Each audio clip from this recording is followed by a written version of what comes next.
Oui, bonjour. Alors là, on est au beau petit quartier de Paris, tranquille, que j'aime bien. Alors, vas-y. Alors, tu disais quoi, en fait? J'ai quand même tendance à penser que la France, et j'ai l'impression que les Français l'ont oublié, la France repose sur le peuple. Ouais. On l'a prouvé à maintes reprises au Front Populaire, on l'a prouvé en 1848, en 1870, on l'a prouvé en 1789. Et aujourd'hui, on a l'impression que la France a oublié qu'elle réside sur le peuple, elle réside sur le pouvoir du peuple surtout. Alors que, bon, et aujourd'hui, qu'est-ce qui se passe? Le pouvoir du peuple, on a l'impression qu'il est inexistant. Alors on a eu un espèce de rehaussement de la pensée et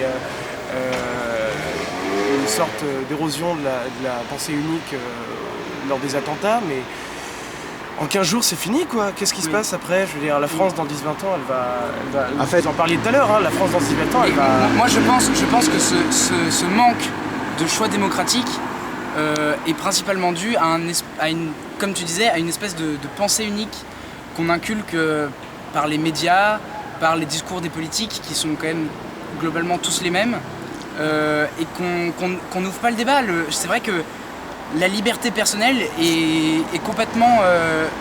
elle n'est pas directement remise en compte parce qu'on n'ose pas dire officiellement que chacun n'a pas le droit de penser ce qu'il veut, mais sauf qu'au final dans les urnes, ça se résume à tout le monde vote pour celui qui a la meilleure image, qui a le meilleur visage, celui qui sourit le mieux, celui qui paraît le mieux, celui qui parle le mieux. Alors qu'en soi-même, c'est l'idée qui compte. Et ça, dans mon vote futur, je sais que je ferai très attention à ça. Il y a des gens qui votent par rapport au nombre d'abonnés sur Twitter ou au nombre de j'aime sur Facebook. Est-ce que c'est pas intolérable? Est-ce que ça devrait pas être puni par la loi? Je veux dire, j'exagère bien évidemment, mais est-ce que c'est pas symbolique enfin, qu'est-ce qu'on va donner comme image à la France? Je veux dire, il y a énormément de gens qui se moquent de la campagne présidentielle américaine. Ce qui est normal, quand on voit quand on voit Ted Cruz, quand on voit Donald Trump, c'est des grands tarés et je veux dire, ces personnes ne devraient même pas pouvoir se Mais présenter. pour rester en France, excuse-moi, Oui, comment tu peux comprendre comment tu peux comprendre que la France, un pays comme la France, on a eu des Malraux, on a eu Simone Veil, je pourrais citer beaucoup de gens qui ont fait quand même la grandeur de ce pays. Et de voir le décalage qu'il y a entre cette France-là, je dirais, des valeurs et tout ce qui s'ensuit, et de voir la décadence qu'il y a en ce moment, en fait. C'est quand même assez frustrant, en fait, non? Oui, beaucoup, mais vous parlez de décadence, alors c'est complètement vrai. Il me semble qu'il y a quoi? Il y a 65% des mecs... C'est l'incohérence. 65% des personnes qui font partie du parti de l'UMP ont un casier judiciaire, dont au moins, je dirais, 50% sont en rapport avec des tribulations financières ou des fiscales. C'est intolérable et c'est la même chose. On dit ça de la droite, c'est la même chose à gauche. Excuse-moi, mais comment tu fais pour affirmer une telle chose? Ah mais ça a été pourri. Ah ouais? Bah, Sarkozy, il doit avoir 11 affaires sur le dos. Balkany, le maire de Levallois, c'est pareil. Balkany, normalement, devrait passer le reste de sa vie en prison. Tout ça, c'est juste de l'argent. C'est-à-dire que les politiques, entre eux, c'est-à-dire que le PS, avant les élections de 2012, a bien fait attention à mettre toutes les affaires sur le dos de Sarkozy pour essayer de gagner. Au final, ils ont réussi. D'ailleurs, Hollande a été élu.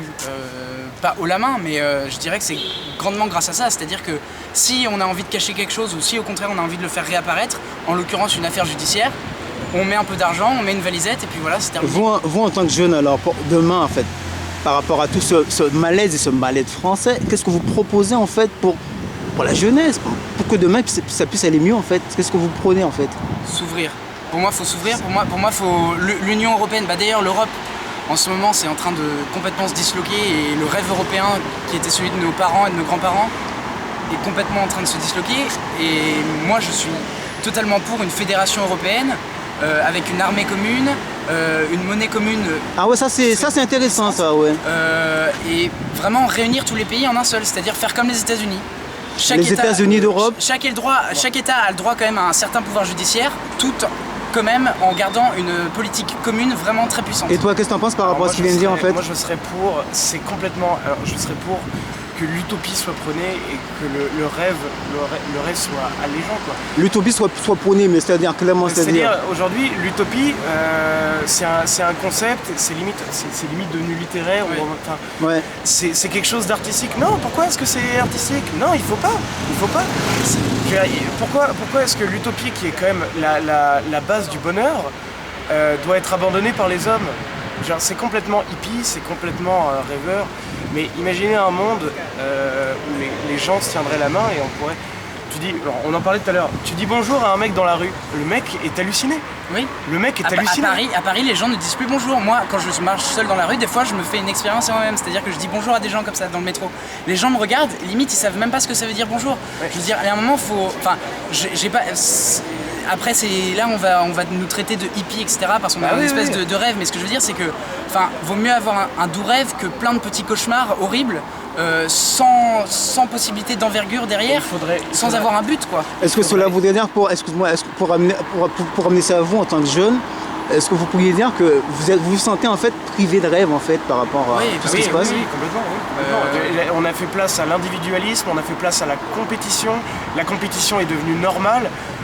Je suis pas en train de dire que le but dans la vie, c'est d'être le meilleur dans sa discipline et le meilleur dans ce pourquoi on est fait. Tout à fait. L'excellence. Oui, c'est ça. Alors, est-ce que c'est une raison pour dénigrer les autres qui sont moins beaux que nous? Non, c'est pas une raison. Alors après, est-ce que c'est une raison pour ne pas se battre et laisser passer les autres devant? Non, je suis pas d'accord non plus, mais c'est place à l'utopie, quoi.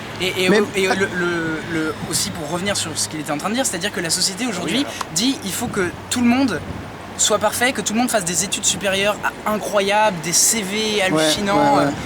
Pour moi, je veux dire, quelqu'un, par exemple un politique, un espèce de politicien véreux, un député avec 20 000 affaires sur le dos, avec extorsion de fonds, tout ce que vous voulez, mais qui a fait des grandes études, pour moi il vaut 1000 fois moins qu'un bon ouvrier qui travaille très sérieusement, qui a une vie mais qui lui correspond parfaitement. Et je veux dire, pour moi il faut pas croire que l'ensemble du monde peut être élevé à un niveau d'études supérieures, de connaissances, etc. Il faut arrêter de hiérarchiser les gens. Voilà, il faut arrêter de hiérarchiser les gens. Pour moi, chacun peut être excellent dans ce qu'il fait. Tout à fait, c'est très intéressant tout ça. Je pense qu'on va peut-être arrêter là, au moins que vous puissiez rajouter autre chose. Je pense qu'on a quand même bien parlé. Mais par la question sur sur l'Europe, les États-Unis d'Europe par rapport à ce qu'il vient de dire ton collègue, qu'est-ce que tu penses de ça en fait? J'aimerais bien savoir quand même. Par rapport à les États-Unis d'Europe en fait. J'ai dit de faire une fédération. Une fédération en fait des pays européens. La monnaie, l'armée commune. Évidemment, ça marche. L'Union européenne à la base c'était ça, c'était un continent sans frontières dans lequel on peut circuler. Ce qui existe encore, mais je veux dire. On a encore la preuve qu'il possède ses failles, ses grosses failles d'ailleurs, ses défauts avec le Brexit. Voilà. Et par rapport à ça, et pour moi les Anglais, et je vais le dire d'une manière très individualiste, c'est-à-dire que pour moi les Anglais n'ont rien à faire avec nous. Les Anglais ont toujours fait tout différemment. Ils n'ont jamais voulu rentrer complètement dans l'Europe, ils ont gardé leur monnaie, ils ont gardé leurs coutumes, ils ont gardé leur marché intérieur. Est-ce que c'est pas mieux de dire qu'ils ont une fierté dans la souveraineté qu'ils ont su préserver, contrairement à nous en fait? Au contraire, parce que non, mais nous le problème, le problème de notre souveraineté ne leur a absolument rien apporté en soi, enfin rien de concret. Pourquoi? La souveraineté ne leur a rien apporté, pas d'argent. Et au contraire, aujourd'hui la société est divisée en deux entre ceux qui au contraire sont extrêmement souverainistes et ceux qui veulent un peu le Royaume-Uni aujourd'hui c'est 4 peuples qui sont complètement divisés. Voilà, c'est ça. Donc je veux dire que les Anglais s'en aillent, comme ça comme ça l'Écosse va demander son indépendance, elle va l'obtenir, c'est sûr, elle va entrer dans l'Union européenne, les Anglais sont plus là, les Écossais seront là et nous on sera très bien contents. 3 ans plus tard, les Anglais vont revenir à 4 pattes. Je vous remercie monsieur pour ce petit reportage, pour ces idées, ces échanges là, très bien, pas mal. Et puis je vous dis peut-être à bientôt quoi, d'accord? Voilà, bonne fin d'après-midi et puis à bientôt. Merci. Au revoir.